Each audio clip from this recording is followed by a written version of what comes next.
So the big question is this: how do real estate investors who don't have a ton of free time, don't have access to off-market deals, and didn't start life on third base, how do we conservatively grow our real estate business to support our families, finally leave the corporate rat race, and build a legacy?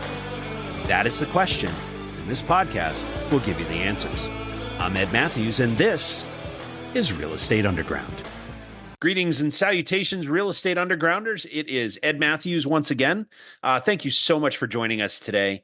Today is a really interesting show. This gentleman and I, so, it's funny when you meet somebody, you can always tell the busy ones because they every time I've talked to my friend Phil Brooks, he's on his way someplace. And fortunately, I've gotten him to stop for 30 minutes so we can have this conversation. But Phil Brooks from Raw Funds, welcome to the show. Thank you so much for your time. I know you're literally on site right now doing a due diligence for a project. So I really appreciate you breaking away. How you doing, my friend? Oh, I'm doing awesome, man. And thank you for having me here. It's a pleasure. Yeah, cool. So, I've been following you on LinkedIn and elsewhere for quite some time, and I've really enjoyed your journey. And I'm curious, with regard to that, for those folks out there that don't know who you are, why don't you give us a couple seconds on who you are and what you do? Yes, my name is Phil Brooks. I'm from Buffalo, New York, but I currently reside in Dallas, Texas. Married with 3 kids, lovely. Just my real reasons why I love doing this business, to have the freedom to spend time with them. But I am in commercial real estate. I started off in residential. Like most people think you got to start in residential, but I'm now in very multifamily and commercial property. Okay. All right. Awesome. And so, have you always been in real estate, or for some reason, I think you did something else beforehand? Yes. So I was working a 12-hour shift, hour commute and hour commute back, more like 14-hour shift, right? And I was a supervisor at a distribution warehouse, and I used to supervise about 40 to 50 guys, making about 70K a year. But I felt like I was just in the hamster wheel, I was trying to do real estate on the side, like as a hobby or whatever, but I ended up going full time. Awesome. And so you've been full time for what, about 3 years now, right? Going on 3 now. Yeah, congrats. Yeah. So, it's funny. I just celebrated my 6th year full time, and it's so strange, man. It's like, I don't even remember what it was like to work for somebody else. Yeah. And I love the freedom of it, to be able to, really pour into what you really want to do. And it's worth it. It was a struggle in the beginning, but It's definitely worth it. Yeah. And, the time freedom of this is awesome because I know, your kids are younger, right, than my kids. My kids are in there. I've got a 21-year-old and a 16-year-old, but you have little ones, memory serves, right? Yep. I have an 8-year-old and a 15-year-old. Okay. So medium and small. So, as far as real estate goes, obviously you had a lot of experience in your corporate job, and, you could have done anything, right? I mean, obviously you're a talented guy. Why was it real estate? What was that thing about real estate that kind of piqued your interest? So my dad used to build houses from the ground up, but then he lost everything, and he wasn't paying the taxes or whatever, and he ended up losing everything. But just then, before, just seeing how he used to take a patch of dirt, right, and make it a beautiful home for someone to live in, it always piqued my interest. It's so gratifying, right? Yes, it is. So it's interesting you tell that story about your dad, because so when I was 17 years old, I started in real estate, but my real estate start was me pushing a broom cleaning up construction sites for a local builder. And so this would have been like 1987, 88, right? So a long time ago. So I'm an old dude, right? And older, not old. So, and it's funny because one Friday, it was the middle of summer. One Friday I walked into my boss Ed's office, and, usually you just swing in, you pick up your check, and you hop down to the local bank and cash it, and, then go have a nice weekend, a fun weekend, right? But this time I walked in and there were a whole bunch of suits in the office. I'm like, what is going on here? And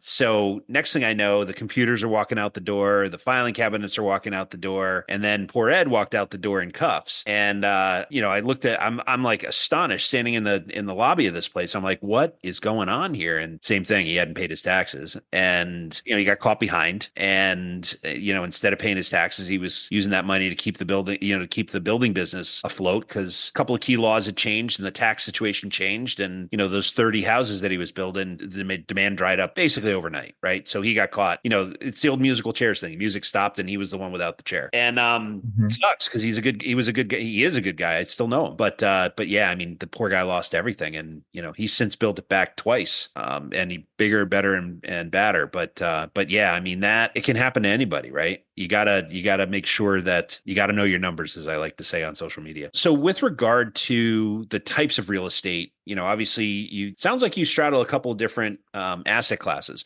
When you say commercial, what does that mean in your world? Yes, yes, it's triple net leases, office space, shopping center, commercial space, It's things interesting. like that. So I'm curious, so you're down in the Dallas kind of central states, but southern central states. What are you seeing in like the office space? Because up here in Connecticut, it is deader than a doornail. There are empty buildings everywhere in the Northeast. Oh man, there's too many people in Dallas and Really?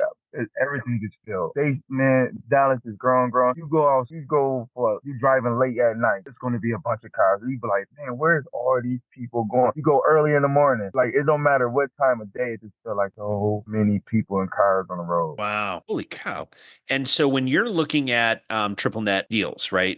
Actually for those folks out there, because a lot of the folks that listen to this podcast are multifamily folks, right? So there is no triple net. There is, pay the expenses and plow the parking lots and, mow the lawns, and that's part of the expense model. So how does triple net work? Yeah, so for example, I'm here right now on site, and this is a 10-suite commercial office space, fully occupied. And our only thing with this one, our performer, is just to get everybody on triple net, and that is paying all the expenses besides fixing the roof, besides major mechanical stuff. Right. But any electricity bills, that's there. Inside maintenance of the suites, that's all on them. Taxes, insurance, it all gets split out by the percentage or the square footage that they have. And so Yeah. if I'm a leaser, a lessor in that building, why would I agree to that? So it's a business, right? You Right. got the space. The building is lovely, right? It's Yeah. totally remodeled. The area got so much traffic coming in and out of this area. Plus, I'm not upping the rent, so they rent for the square footage can be a lot higher. Gotcha. So I can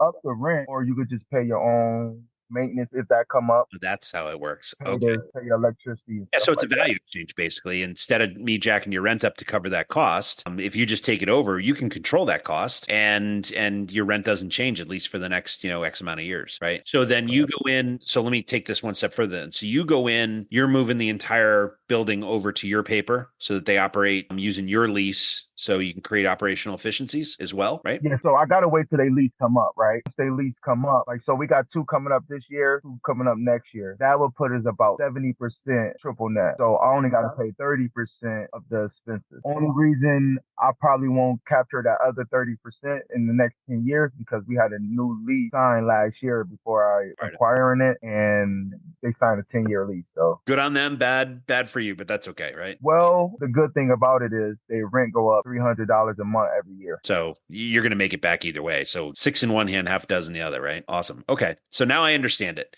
And it's a classic business model for like ultra wealthy people who are looking to park their money and get a known and very consistent return on their capital, right? Very different than like parking your money in a S&P 500 ETF kind of situation. Mhm. And even bond funds, a little more stable, but even those reprice every periodic, year, 5 year, 7 year, 10 year. And so it's an interesting business because I have a really good friend of mine that does triple net, and all he works on is CVS's, the drugstore. That's all he does. They build them. So CVS will build it. His company comes in and acquires it and then sells off and then leases it out back to CVS, triple net, because CVS doesn't want to be in the real estate business. They want to be in the health business, right? So, but they want the buildings built to their spec, so they control the construction and then hand it off. I was fascinated by it. Like, why would you build it and not own it? And they're a multi tens of $billion a year company, so they probably are a lot smarter than I am about this, I'm figuring. So it's funny you mentioned that. Just on this property alone, why we like this deal so much, right? The seller is going to come in as a tenant as well after we acquire it for about 8,000 a month, right? Yep. So and then that other tenant and they already put about 300,000 into their part of the building, and then the tenant that did the 10-year already put about 300,000 in their suite, so they don't plan on going nowhere as well. Yeah. So we got some long-term tenant, and they did the remodel out of their pocket, and they lease it from us. Yeah, so they're, that's sunk cash for them. They're not going to walk away from that, right? Hmm. Okay. All right, cool. So when you convert or when you acquire a building like this, is this, and I know you're a creative genius or creative financing genius, so I'm going to ask you a whole bunch of loaded questions about this. But the first one is, are you syndicating these or are they joint ventures or how are you pulling the capital together? What's the stack look like? They are joint ventures. So I do creative financing, so it's very minimum money out of pocket. So for example, we purchased in this for 2.7. We taken over the existing loan at 2.25. Okay. We bring in about 350 to the table, and the seller is financing the rest. Nice. And then so your joint venture partners are the 350, you and your JVs. Correct. So I tend to be a syndicator, not a JV.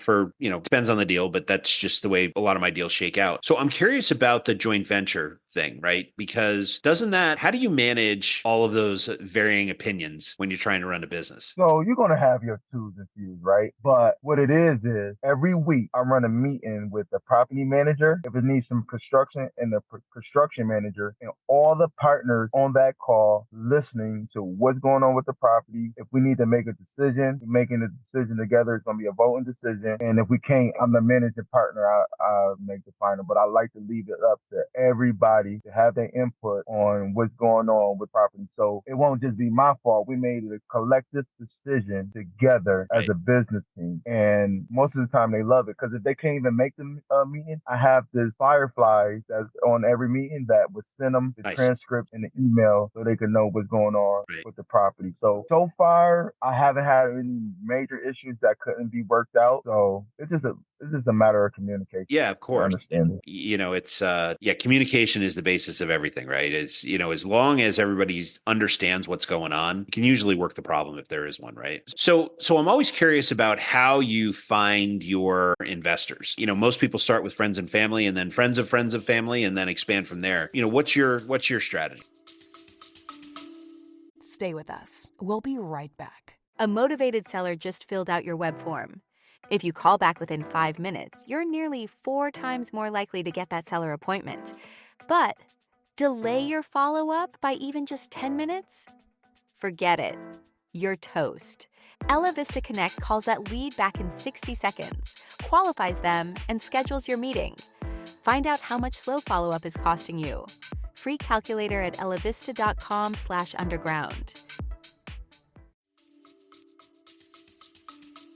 Yes, I'm constantly posting on different social media, LinkedIn, Facebook, Instagram, constantly giving value. So a lot of people reach out to me wondering how they could be involved and how they could join because I'm constantly giving. So Right. most of my investors came from me marketing myself and giving more without receiving anything. As far as asking for funds, this is me giving out value. That's when people want to be more involved. Yeah, it's amazing. So, it's fascinating how much social media contributes to credibility as well as just, figuring out if Ed and Phil are good guys, right? Correct. So let me ask you something, Ed, right? If I ask you, say, hey, you ever heard of such and such? Say John Matthews or somebody, right? You Right. ever heard of them? What's the first thing you're gonna do? I'm going to Google them. You're gonna go on social media looking for them. So yes, that's your credibility, So I agree with you. Same thing I do. Simple like, hey, Phil, I go right on some type of Instagram or anything, looking to see if I know them. It's funny. I've had this experience with several and almost to the point where it's many investors within our world where, we start talking about like I think you probably do the same thing. When we get a deal together, we give them our due diligence and all about us and the deal and all that. And I've had more than one investor, several, almost to the point of many who have said, no, I don't need to know anything about you. Or I feel like I already know you, right? Because I've been watching you on YouTube or watching you on LinkedIn, or I've been listening to your podcast. And, my answer is, well, yeah, you do need this. You've got to do your homework, right? Because you don't know me from Adam. I could be an axe murderer for all you know, but I'm not. But, but it's amazing the credibility that gets created when you put yourself out there and you're vulnerable and you kind of talk through, the good, the bad, and the ugly, right? Today we're talking about doing due diligence on a cool building that you're working on. Tomorrow it may be there's a problem with one of the lessors, and you got to sit down with them and have a hard conversation, right? And you want to document that just as well because for me, I think like one of the reasons I became interested in what you're doing is because like I always I'm always interested not only in how people handle success, but also, when things get a little bumpy or things don't go exactly as planned, how do you handle it? Right. Because that's the true Mhm. test. And, as my grandfather always used to say, judge people by what they do, not by what they say. Right. And I try really hard to live up to that. Sometimes I'm not that great at it, but most of the time I am. And, it's hopefully, I think you are as well. So it's really interesting how that connection gets created when, you haven't met the person yet, but they feel like they've known you for 6 months. Right. And it's like we're almost all already friends. It's just a matter of us meeting at some point. Right. Correct. So I had multiple people say that to me as well. And I do get it bad as well. So when I was working a 14-hour shift, how I went full time and made me dive deeper into it, I got into a car accident. I fell asleep on my way home and I hit a pole head on. Airbags exploded, tire popped off, Oh, glass. It seemed like everything was moving in slow motion, right? But I got out. And I used to ask, like, something need to change. I need to do something different. It feel like I moved the needle a little bit, but I'm not, I know I could be doing more. And right. I'm spiritual, I'm Christian, I believe in God. So I'm constantly talking to him. Hey, I don't feel like I'm living, I'm as a place 12 hours and I don't feel like I'm living out my purpose. Something has to change. Something has to change. I walked out that car without a scratch on me. No Not kidding. a scratch. No aches, not a scratch. Because that was my But next that's when I went. we dinged up. Yeah. So that's when I went full time. Yep. And I'm like, hey, I kept asking him, telling him something needed to change. He made it change. So that's when I went full time, and I've been going at it ever since. So my first 4 deals, the content I be sharing, I give the bad as well. My first 4 deals fell through. And I questioned myself, can I really do this? I Right. was in single family. I was working a 12-hour shift. Can I really buy commercial real estate? This really.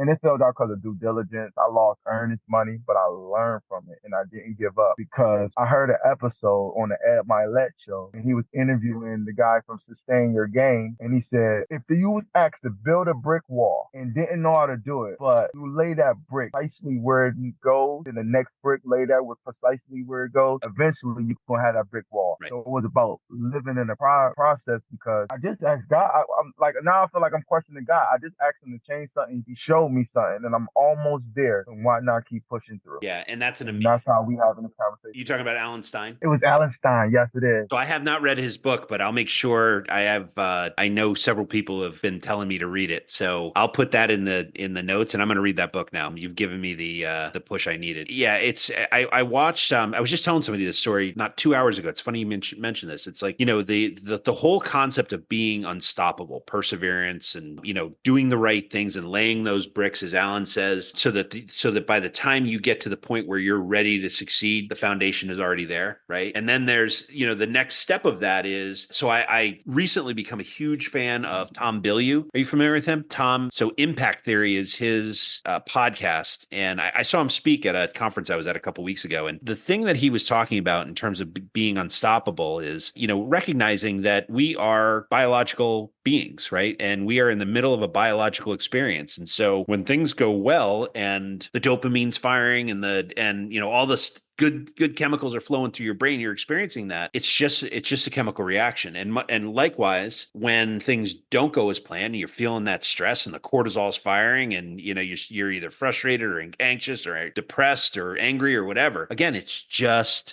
a chemical reaction. And if you can take that beat to let that process happen, right? And just acknowledge, okay, I'm in the middle of it, but I'm not going to do anything until I can get through it. And then once you get through it, you can work that problem, whatever it is, right? Deal falls through, you lose earnest money, your debt costs change from what you thought they were going to be, partner drops out, or instead of a 70% triple net, the company that was the other 30% decides, you know what, we're actually going to renegotiate this because it's in our best interest, right? And now you've created a win-win that you didn't expect. Happy, right? Yeah. All of it's just a chemical experience. And as soon as you recognize that, it's the feelings that you get from that up and down, kind of, you still experience. I mean, you're still a human being, right? But you also realize that, the only thing that matters is being present right at that moment, right? Like you were, I assume, right after your car accident, like when you're like, oh my God, I'm okay. I can't believe this, right? That's as present as you're going to ever get, right? So, all right. Well, anyway, I'm going to hop off my soapbox. Let's get to the final four so you can get back to your due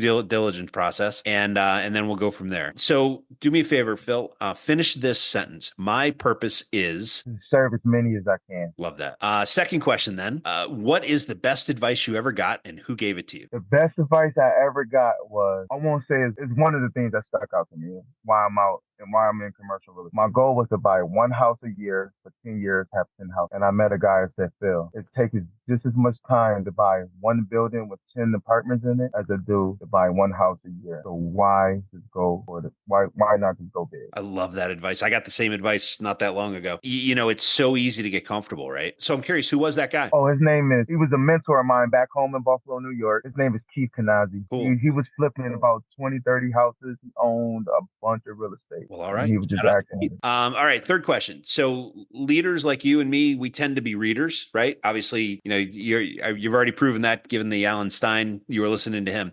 You know, but the thing is that I find these days a lot of folks, you know, because we're running around, we're moving all the time, you know, reading a physical book isn't necessarily realistic. So a lot of people listen to podcasts or audible books, or, you know, they listen and watch YouTube videos or go to conferences or whatever. So I'm curious, you know, how do you take in information, and also from an author or creator perspective, who are you paying attention to these days? So I do all of the above.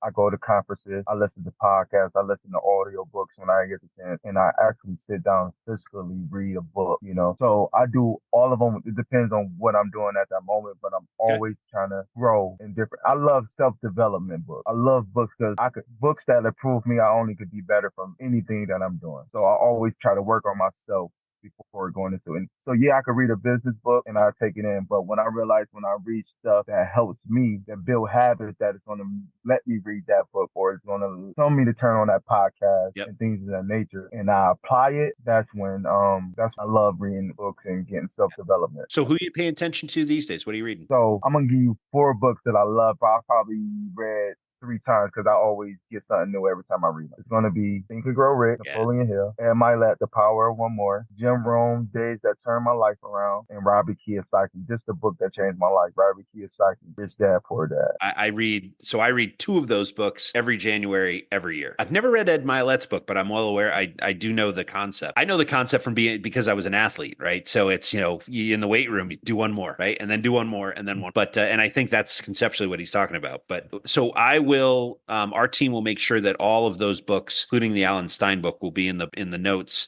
so that if you want to follow Mr. Brooks and his example, it's easy to do. But those are awesome. All 4 of them are phenomenal books. So the last question of the final 4, finish this sentence. Success means joy, bliss. All right, my friend. Well, hey, when you're not talking about real estate, when you're not saving the world from triple net leases, what do you like to do for fun? So I'm learning how to golf, and I'm also learning how to fly a plane. So I'm going to take some lessons as well. But I always wanted to get into learning how to play golf. So I'm starting to do that now. And plus, my family loves traveling. We at least travel about 4 or 5 times a year now, if not more. Awesome. Well, I've been golfing for a long time. I actually took a break, but I'm about to get back into it. My philosophy on golf is you get your money's worth. And what that means is you hit the ball as many times as you possibly can, because I've come to the conclusion I'm never going to be Tiger Woods. So I'm just going to have fun. Yes. Cool. Enjoy. And it's flying a plane. Oof. I'm going to leave that one to you. Yeah. So I went on some slight lessons before, and I loved it. So now I want to really want to dive into it and learn how to do it. Buy my own smaller plane. It ain't gonna be nothing major. I have a couple of friends that you know they're flyers. In fact, one of them lives at an airstrip and he parks his plane in his backyard. And Dan Rohr, yeah, for real. And I did it, but he lives down south. Actually, no, he doesn't live anywhere near you, but yeah, he's down south in the Carolinas, I believe. And yeah, it's crazy, man. So, all right. Well, hey, Philip, I've really enjoyed our conversation today. Thank you again for the opportunity. If people want to get in touch with you, learn about the projects you have coming up, or talk to you about other things, you know, maybe they can offer a golf tip for you. What's the best way to get a hold of you? What's the best way to reach you? So yes, Phil@rawfunds.com is my email. I'm also on LinkedIn as I'm Phil Brooks. That's IM PhilBrooks. I'm also on Facebook, just Phil Brooks, and Instagram is I'm Phil Brooks as well. IMPhilBrooks. Awesome. So Phil Brooks from Raw Funds, continued success. Congratulations on everything you've accomplished. And hey, if you find yourself in a plane and you're flying up northeast, land at Chester Airport. I'm 10 minutes away, and I'll buy you lunch. Sounds good to me, Ad. I'm looking forward to that. Really nice to talk to you. Thanks. All right. Have a good one, buddy. Well, see you. This has been the Real Estate Underground. Don't forget to subscribe. It helps us grow. Until next time, Undergrounders, remember your real estate journey begins with a simple step forward. Now get to it. Bye for now.